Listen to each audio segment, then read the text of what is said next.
wabarakatuh.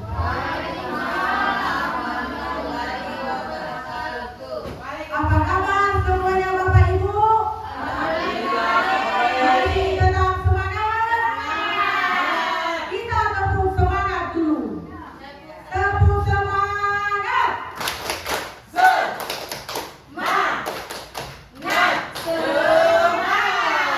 Mantap.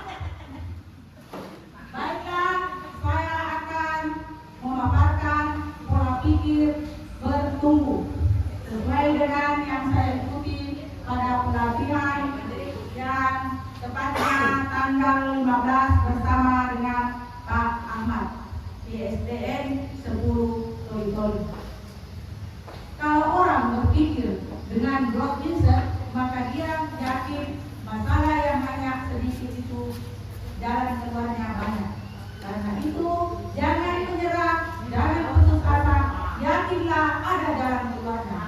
Growth mindset itu adalah keyakinan bahwa kemampuan dan kecerdasan seseorang dapat dikembangkan melalui usaha, pembelajaran, dan ketekunan. Itu adalah pengertian dari growth mindset. Jadi di sini kita harus mempunyai kemampuan dan kecerdasan seseorang untuk dikembangkan melalui usaha kita untuk dalam pembelajaran. Dalam pembelajaran intinya kepada guru kita mengikuti pelatihan untuk meningkatkan mutu pendidikan. Dalam siswa kita harus menekankan dalam pembelajaran itu kita harus selalu berusaha dan tekun. Seperti itu barangkali pengertian daripada growth mindset. Latar belakang hasil survei mindset dalam PISA 2018. Indonesia termasuk dari 6 negara yang memiliki 0% yang growth mindset, di bawah 40% atau 29%, nomor 3 dari bawah. Berarti kita ini Indonesia kurang cerdas. Maka itulah yang mau ditingkatkan, gurunya dulu ditingkatkan kecerdasannya, baru diimplementasikan kepada murid atau siswanya. Seperti itu barangkali menurut growth mindset.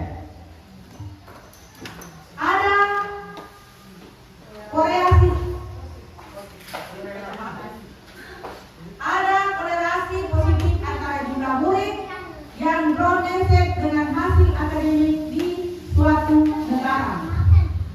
Berarti di negara barat growth mindsetnya sangat bertumbuh. Lanjut dibaca. Pola pikir adalah segalanya. Pola pikir, tindakan, hasil. Pola pikir akan mendekati tindakan yang dilakukan serta akan menentukan hasil yang diperoleh. Pola pikir lebih penting dari keterampilan. Pola pikir mindset adalah fondasi.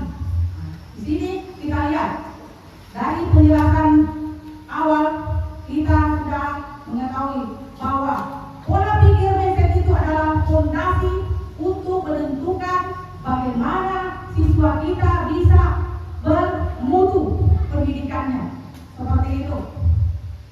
Fondasi keterampilan, siklet dan alat riset. Pola pikir merupakan cara melihat dan cara berpikir saat menghadapi masalah. Berperan untuk memperluas cara seseorang melihat dan berpikir. Ya, wawasannya kita harus luas untuk berpikir. Mengapa manusia berbeda-beda? Pola pikir mindset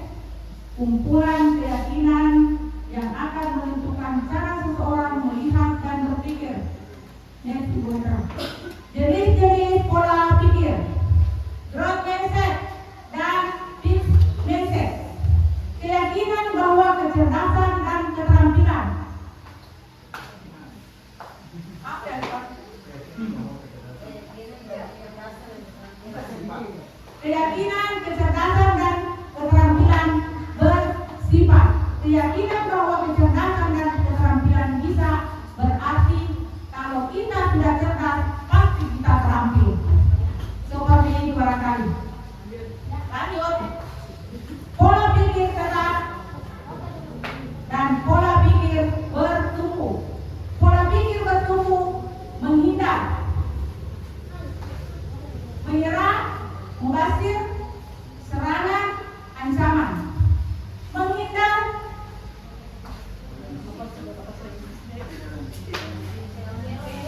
challenge, optimistis, religius,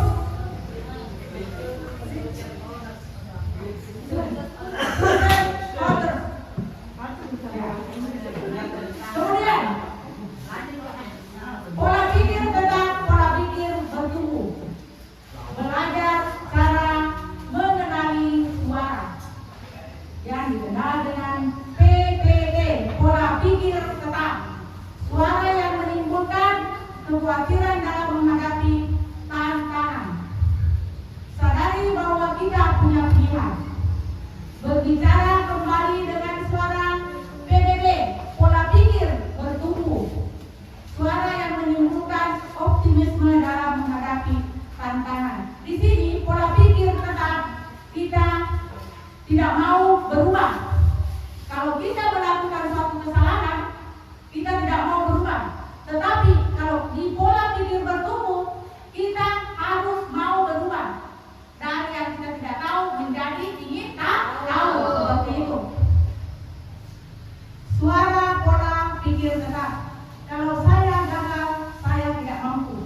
Itu adalah suara pola pikir tetap. Saya akan menolak saat menerima tugas yang belum pernah saya kerjakan, sebab resiko untuk gagal akan besar. Kesalahan menunjukkan kelemahan yang saya, sehingga harus dihindari demi menjaga nama baik. Saya hanya bagus dalam bidang tertentu saja dan tidak mau dan tidak untuk bidang lainnya. Kecerdasan dan kemampuan adalah segalanya. Akan menjadi faktor yang menentukan sukses tidaknya. Suara pola pikir bertumbuh. Kalau saya gagal berarti saya harus belajar lalu mencoba lagi. Saya akan menerima pekerjaan yang belum pernah saya kerjakan, sebab ini adalah peluang untuk belajar, untuk mengembangkan potensi diri. Kesalahan merupakan sebuah proses belajar dan peluang untuk meningkatkan potensi diri. Saya bisa belajar apapun yang saya mau terapkan, hal-hal yang sangat sulit sekalipun. Belajar dan berusaha adalah faktor kunci yang akan menentukan sukses tindakan seseorang. Jadi kalau kita lihat di sini pola pikir tetap itu, kalau seseorang gagal atau seseorang gagal berarti saya tidak mampu. Itu dari suara pola berpikir. Saya akan menolak saat menerima tugas yang saya diberikan. Seperti contohnya kepada siswa. Dari situlah kita bisa mendekati siswa. Kenapa siswa ini tidak mau mengerjakan soal-soal yang sulit? Jangan kita biarkan agar pola pikirnya akan berubah menjadi pola pikir bertumbuh. Intervensi pola pikir. Riset yang dilakukan di The Project of Decision Research Class menunjukkan bahwa implementasi pola pikir telah memberikan hasil yang sangat baik dalam meningkatkan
dengan gurunya. Jadi kita harus dicintai oleh murid.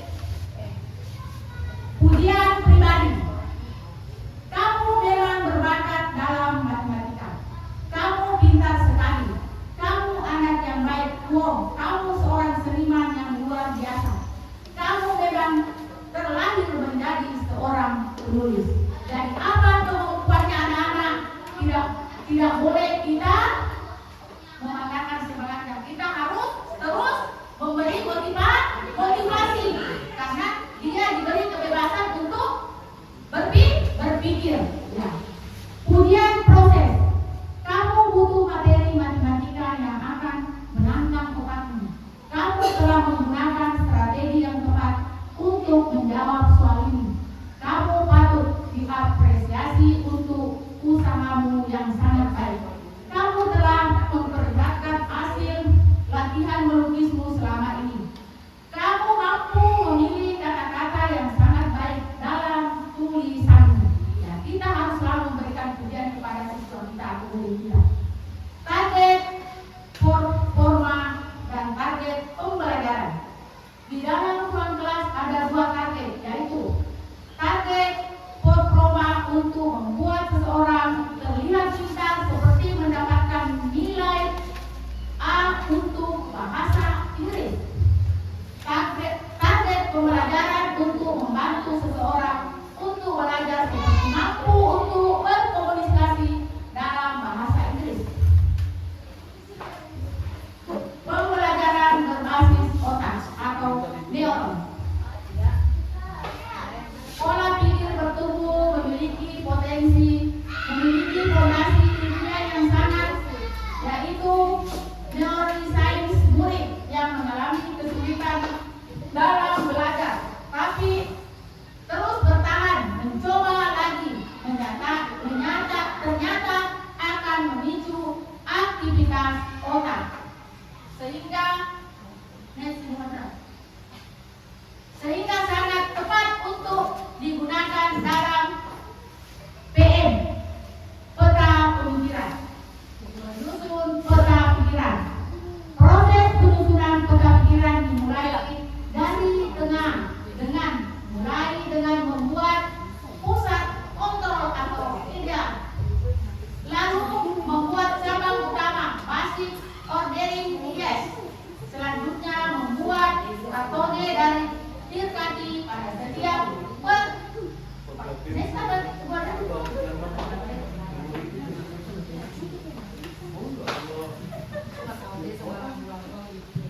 lanjut, peta pikiran kerangka kerja PM.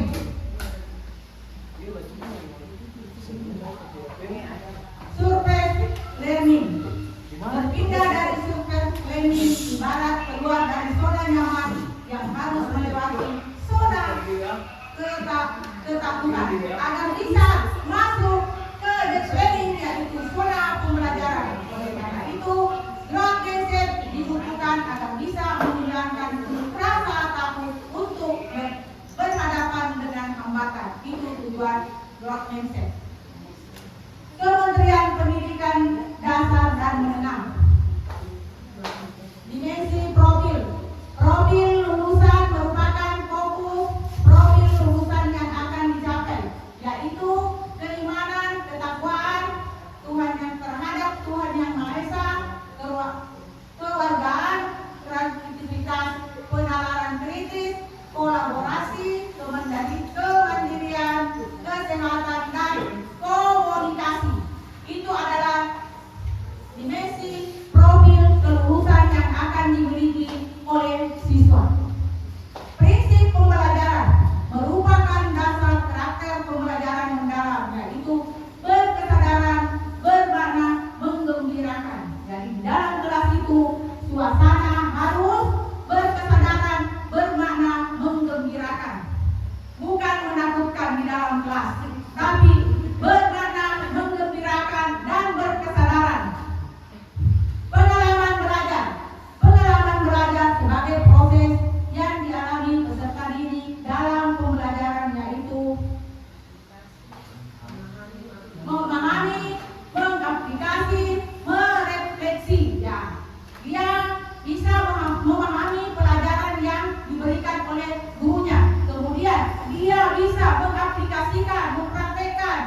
serta mengamalkan nilai-nilai spiritual dalam kehidupan sehari-hari. 2. Kewargaan. Individu yang memiliki rasa cinta tanah air serta menghargai keberagaman budaya, mentaati aturan dan norma sosial dalam kehidupan bermasyarakat, memiliki kepedulian dan tanggung jawab sosial, serta berkomitmen untuk menyelesaikan masalah nyata berkaitan dengan keberlanjutan kehidupan, lingkungan, dan harmoni antar bangsa dalam konteks kebinekaan global. 3. Penalaran kritis. Individu yang mampu berpikir secara logis, analitis, dan reflektif, dan memahami, mengevaluasi, serta memperoleh informasi untuk menyelesaikan masalah. 4. Siklus. Melakukan hal yang sama secara berulang atau iterasi. Kreativitas. Memikirkan hal-hal baru yang lebih baik.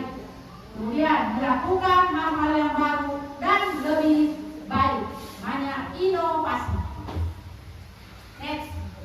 Pengalaman belajar dilakukan secara bertahap untuk mencapai level PM.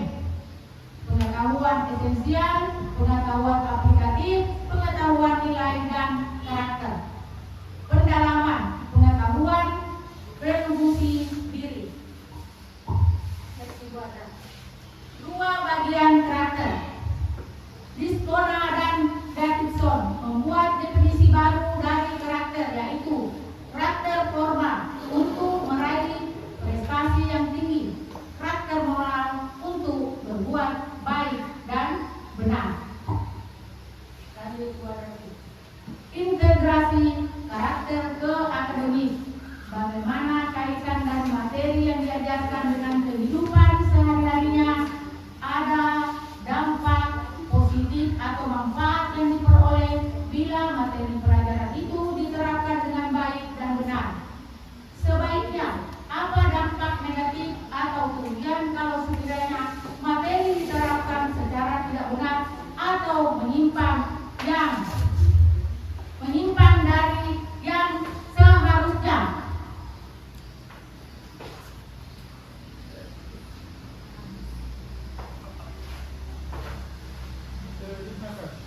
Itulah tadi paparan dari saya tentang pembelajaran pola pikir bertumbuh. Sekian dan terima kasih.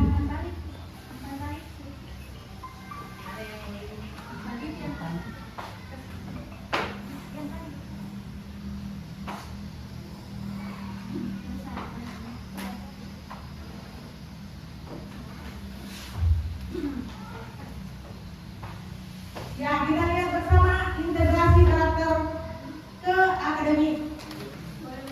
Barangkali Bapak Ibu ada yang bertanya tentang poin pertama, bagaimana kita dikaitkan dan materi yang diajarkan dengan kehidupan siswa sehari.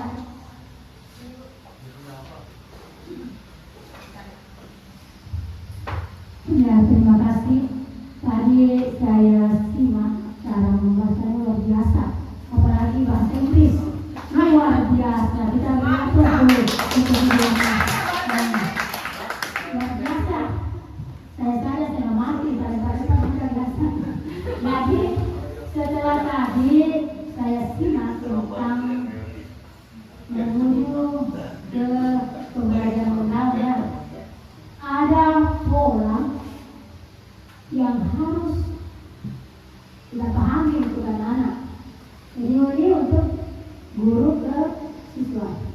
Pola pikir bertumbuh dan pola pikir tetap, ya. Juga saya dapat dari teman. Cuma bedanya dari ke siswa, ya, dari guru itu, ya. Jadi pola pikir untuk mencapai tujuan itu ada pola pikir yang harus kita raih. Ya. Contohnya pola pikir bertumbuh. Ada pola pikir yang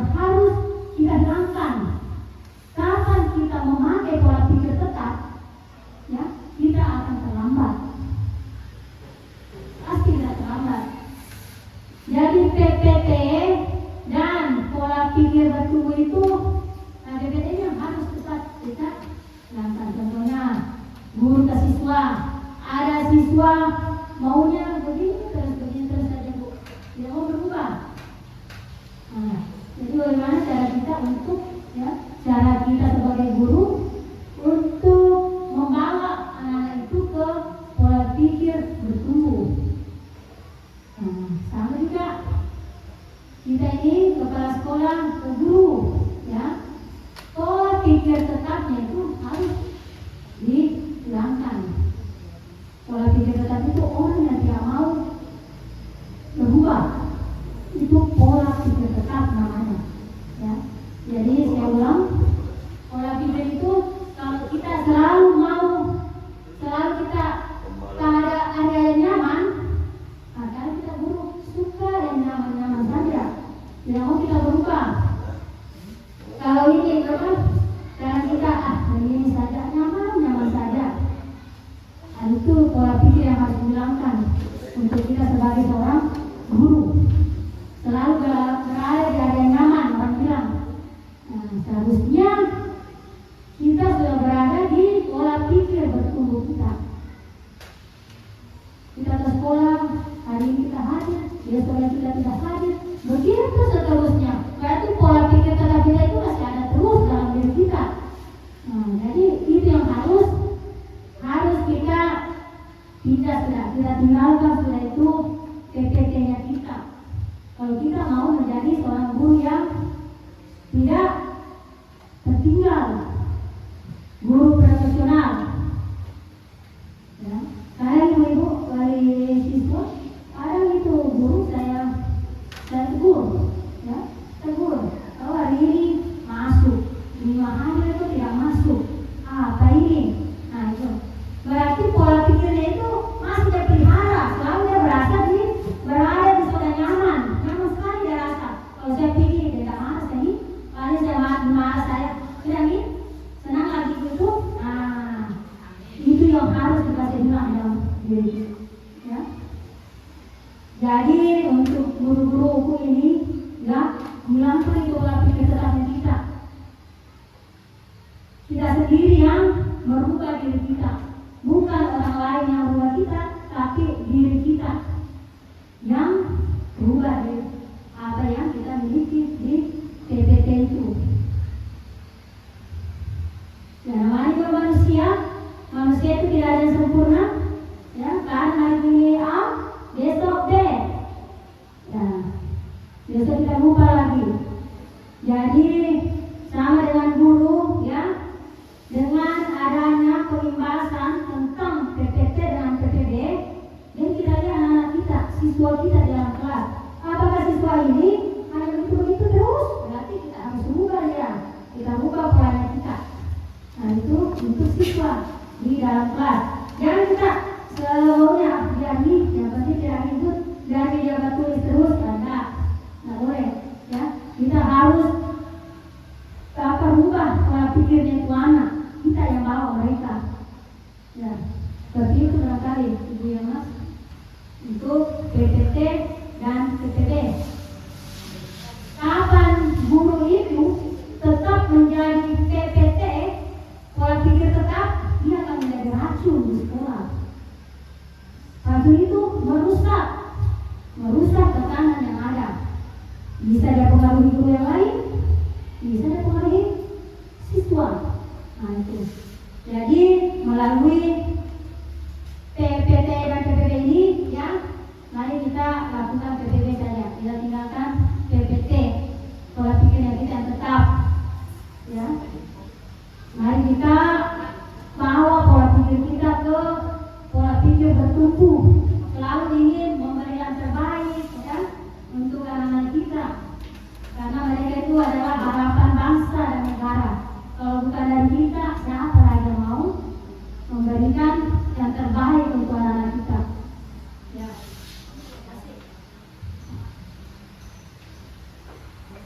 Nah, itulah tadi saran dan masukan dari kepala sekolah yang sangat baik untuk kita semua guru. Mari kita merevisi diri kita masing-masing.